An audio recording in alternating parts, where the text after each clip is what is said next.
On April 4, 2023, tech executive and co-founder of the mobile payment service provider Cash App, Bob Lee, he was attacked on the streets of San Francisco and he suffered a fatal knife wound that actually pierced his heart and lung, according to a newly released autopsy report provided by the city's medical examiner office. That's not all. This surprising autopsy uncovered through the toxology report, which also came back a complete mess. Now, it suggested that Bob, he had cocaine, ketamine, and alcohol in his system at the time of the attack. Then there was how the doctors handled his emergency surgery. So what actually happened in the hours leading up to Bob's death, and who's to blame? Was someone out to get him because he's destroying the banking system? Probably. Anyway, stay tuned to find out more in this episode of Famous News. The man charged with the murder of Bob Lee is a former associate of his named Nima Momeni. And now, according to sources like CNN, Bob Lee and Nima's sister, they had some sort of intimate relationship going on behind people's backs. And when Nima found out about it, well, the guy, he was pissed. Now, after a night spending hanging out with both Nima and his sister inside the woman's apartment building, security footage clocked Nima and Bob leaving the premises around 2 a.m. Now, other video footage that the police have since been able to acquire, reportedly shows these two men getting into a confrontation on a dark city street. And while it's practically impossible to see exactly what happened, the results are indisputable. Bob Lee was stabbed 3 separate times, once in the hip and twice in the chest. Now, one of those stab wounds directly penetrated Lee's heart, causing his death. Now, the murder weapon, it was found on the street nearby, and then came the autopsy results. But it's the details of the report that really paint a grim picture of Bob Lee's final hours. Now, apparently after being taken to the hospital,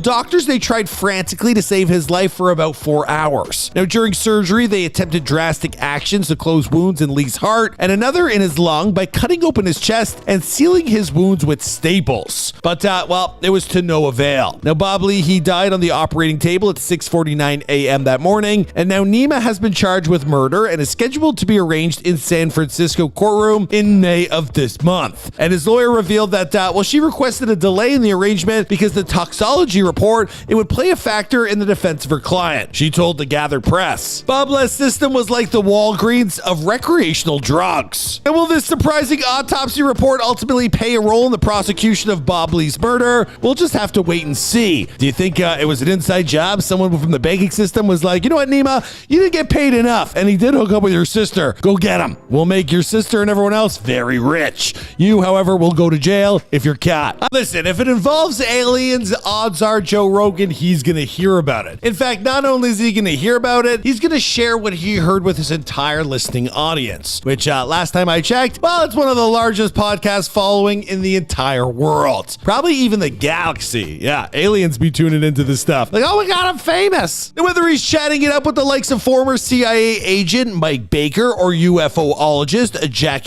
Vallee, Joe always has an interesting take on whether we're alone in the universe, and now he's discovered a brand new story thanks to a Colombian model that has him believing in aliens more than ever. Ready to witness the best footage of a UFO you've ever seen? Well, then you're gonna have to stay tuned to this episode of Famous News. That's right, we're talking about aliens here on TikTok and YouTube, but still, famous to me. I mean, it's coming. You gotta know it's coming. And soon these aliens, they're gonna be more famous than the Kardashians. Here we go. Let's get into the video. According to a report that originated with Indy 100, a Colombian model by the name of Valentina Rudu Velez, she shared a shocking clip of a flying object in the clouds during a recent trip while on a private plane, and here's what she saw. Now, I don't know about you guys, but in my opinion, that's most definitely a UFO. I mean, how else can you describe a diamond-shaped object flying by a jet at night around 20,000 feet? And I'm not the only one who thinks so. Joe Rogan is equally convinced. While speaking with his guest, Howie Mandel, on a recent episode of the Joe Rogan Experience, Joe was pretty adamant that this new footage is some of the closest proof that UFOs are indisputable. Now, Howie, he was equally as convinced, having seen a UFO himself at one point in his life. For real? The only question Joe had about the incident was the amount of distortion around the unidentified object. But this footage, it was taken on a jet plane moving in the opposite direction of the mysterious object, which I guess could help explain any lack of fidelity. What do you guys think? Is it even possible that a model like Valentina would attempt to fake a UFO sighting? I mean, what could she possibly gain from doing so? I guess she'll get a bit of followers, she gets her name out there, but come on, who's got a camera in their hand more often than an Instagram model? Nobody. Even my wife. You know what I mean? Are you there? Hello? I'm like, I'm dating 2 people, her and her phone. And if you still have some speculation that aliens do not exist, well, even former President Barack Obama has more or less confirmed that aliens are real. Footage and records of objects in the skies that we don't know exactly what they are. So yeah, if he said it, I believe him more than anyone. Now, if only Joe could somehow manage to convince Barack to appear on his podcast and settle this matter once and for all, well, I can only imagine the type of numbers that episode would pull in. And who knows, maybe it'll still happen. Just last Wednesday, Barstool Sports founder Dave Portnoy, well, he announced that popular host Ben Mintz, well, he was being let go from the company after uttering a racial slur while reading rap lyrics live on air. Now, according to Portnoy, well, this decision to terminate Ben, it didn't originate with him. Instead, it was the order of Penn Entertainment, which is Barstool's parent company. And Dave did protest the decision. And now Barstool's stock is tumbling, and Dave believes that this might be the end for the company that he's invested so much of himself in. To find out everything that's happening, stay tuned to our latest episode of Famous News. Again, what he did is wrong. I'm not denying that. Okay, let's go. On the first day of May in 2023, well, Barstool talent Ben Mintz, he read the rap lyric to Bone Thugs and Harmony's First of the Month, and during a live stream of Wake Up Mincy, and I do mean all of the lyrics, including the part that he most definitely should have said out loud. Recognizing almost immediately that he had made a mistake, well, Ben posted an apology to social media that same day, some of which read in part, "I meant no harm and have never felt worse about anything. I apologize for my actions. I'm truly sorry and ashamed of myself."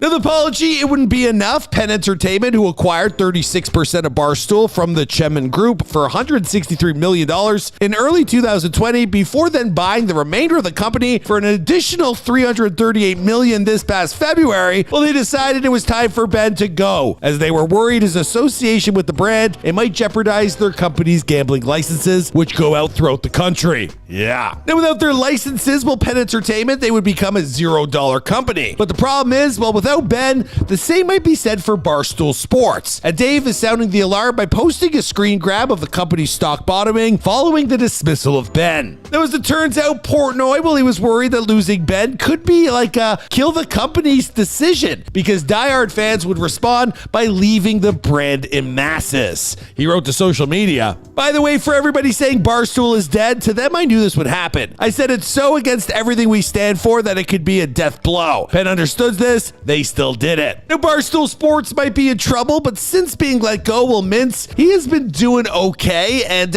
recently he let his fans know that he's still in good spirits. He wrote, "I am deaf an idiot, but I am a resilient one." And while some fans might be calling Dave a sellout for not doing much to protect Ben, well, the truth is that once you give up a controlling percentage of your company, well, you're not the one who gets to make these types of calls anymore. Will Barstool Sports' stock continue to circle the drain? Will Ben Mintz truly be gone forever? Hello and welcome to this episode of Famous News. I am your host, Stephanie Trico, and make sure to give us a follow wherever you're watching. Popular Twitch streamer Aiden Ross recently opened up about his struggles with opioid addiction. In a heartfelt stream, Ross shared his story with his viewers and talked about the impact the addiction has had on his life. Aiden Ross is a 22-year-old American live streamer known for his collaborations with celebrities and live streamers himself, playing NBA, 2K, and GTA. According to Ross, his addiction began after he was prescribed painkillers following a surgery. Over time, he became increasingly reliant on the drugs and eventually turned to street drugs like heroin when he could no longer get prescriptions. Ross's story is unfortunately all too common in the United States, though, where opioid addiction has reached epidemic levels in recent years. According to the Center for Disease Control and Prevention, over 50,000 people have died from opioid overdoses in 2019 alone. However, Ross's openness and honesty about his addiction are also a powerful reminder of the importance of seeking help and support. By sharing his story, he is helping to reduce the stigma around addiction and is encouraging others who may be struggling to reach out for help. It is super important to remember that addiction is a disease and not a moral failing. It is not a sign of weakness or a lack of willpower, but a complex issue that requires professional help and support to overcome. As Ross himself noted in his live stream, recovery has been a difficult and ongoing process. It requires commitment, hard work, and the willingness to seek out for help and support from friends, family, and medical professionals. So what's next for Aiden? Hopefully a healthy glow up. So Social media star Hezboola, well, he's issued an apology to his many fans after he and a number of his friends, well, they are arrested and cited for participating in dangerous activities during this past weekend in his home of Russia's Republic. We're talking good old-fashioned Dagestan. And I don't mean old-fashioned as like just throwing that word around. It is very old-fashioned, right? Now, the pint-sized influencer with a massive following, well, he was brought in amidst the series of wedding celebrations that went a little too far. And while Hezboola was, he was never the one driving the vehicles, he was seen standing inside one car as multiple drivers, they blocked off a section of highway just so that they could perform donuts, burnouts, and race through traffic. Now, how much trouble has Hezboola got himself into? And what did he have to say to the fine folks saying enough is enough? Well, for all this and more, you're gonna have to stay tuned to this episode of Famous News. The now 20-year-old Hezboola, which is a strange name to say because I thought he was a whole lot older. I thought he was something like 46. We did do his Before They're Famous in the past, so for the accurate age, be sure to check out that video. Anyway, he sparked viral fame back in 2020 when he began sharing videos of his many escapades all over his native Dagestan. Well, he's since amassed more than 9 million followers on his Instagram account, and he's on his way towards becoming a bona fide global sensation. I mean, hanging out with the Nelk boys, he's taking over America. Plus, he's got Russia in his back pocket. They love him in Europe. Where hasn't he affected, right? If you're wondering why there's some confusion about his age, I mean, is he legally allowed to drive? Well, Hezboola, he suffers from growth hormone deficiency, and standing at just 3 foot 3 inches, his early videos, they typically showed the pint-sized influencer participating in extreme activities. We're talking engaging in fights with people far bigger than himself. But watch out for the cats. He's terrified of them. Now, this is the first time that Hezboola has found himself in trouble with the law for one of his ideas. So yeah, his popularity has reached such heights, even the people in Dagestan are like, we gotta shut this guy down, or people are gonna think we're lunatics, which they are. So after Hezboola went all fast and furious over this past weekend, well, Dagestan's Minister of Internal Affairs, they brought he and his buddies in for questioning, only to then line them up and record a video of them explaining their actions. Take a look. Now, that's not exactly a practice you see happen over here in North America. I mean, just try getting one of our celebrities to apologize in person on camera. Donald Trump won't do it. But Hezboola, he didn't stop there. Now, once he was a free man again, well, he posted an update to social media where he further acknowledged the incident while apologizing and promising that it would never happen again. Now, the Ministry of Internal Affairs released a statement of their own explaining the situation, which honestly actually reads a whole lot more like a sales pitch to visit Dagestan than it does an admonishment of what Hezboola has done. Take a listen to what it says. Unbridled wedding fun, Dagestan style, is famous far beyond the Republic's borders. In the absence of other forms of entertainment, the primitive option remains extremely popular, blocking roads, burning rubber, and smashing cars into one another, which in reality have nothing to do whatsoever with wedding celebrations. What? Are they on his side or not? I mean, they're like, come to Dagestan. It's a Kentucky Derby each day of the week. Now, surely I don't know what the Ministry of Internal Affairs was writing their press releases, but Hezboola might think about having them join his team. Now, in the meantime, while Hezboola, he has leaned into his arrest by creating the new hashtag #FreeBoola, and he's posted it all over his social media accounts. And can you guess what? Well, you can already get yourself a t-shirt with his pretty face standing behind bars. Yeah,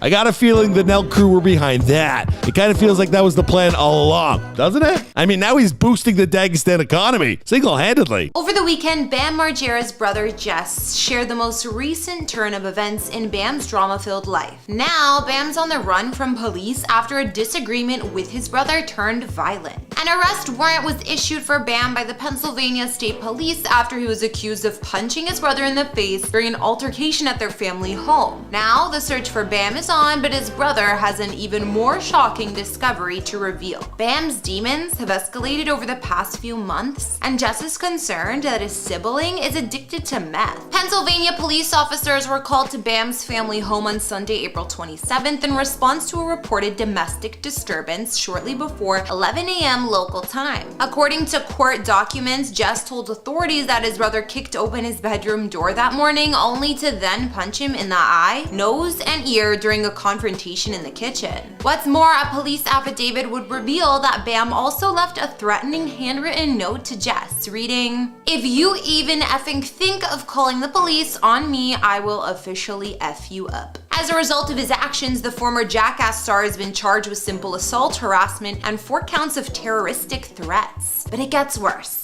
According to messages that Jess would post to social media, Bam has escalated his addiction to the point that he's now a meth head. Jess would go on to suggest that due to his inebriated state, Bam has been screaming at people who aren't even there while hallucinating under the effects of the narcotic. For his brother, this isn't just scary, but also heartbreaking to watch. Jess is also worried for Bam's family's safety. According to him, Bam was on the run with both his partner Nikki Boyd and their son Phoenix, despite being deep in the throes of his addiction. All of this concern has left Jess scratching his head as to why the police can't seem to do more to track Bam down. After all, we live in a time where we can talk to our smart houses and have our automated cars back out of the garage by themselves. And yet Bam Margera, a man with a major drug problem, can't seem to be caught. Thankfully, Bam turned himself into Pennsylvania authorities over the past few hours, surrendering on his assault charges. He also provided his side of the events by suggesting everything his brother has said is a lie, and that the whole ordeal started because Bam discovered Jess wanted him to move back to California. Will someone finally be able to reach Bam Margera before it's too late? Let's hope so. Thanks for watching this episode of Famous News. If there's another story you'd like to see us profile on this platform, then leave a link in the comments down below. Otherwise, I'll see you all in another video.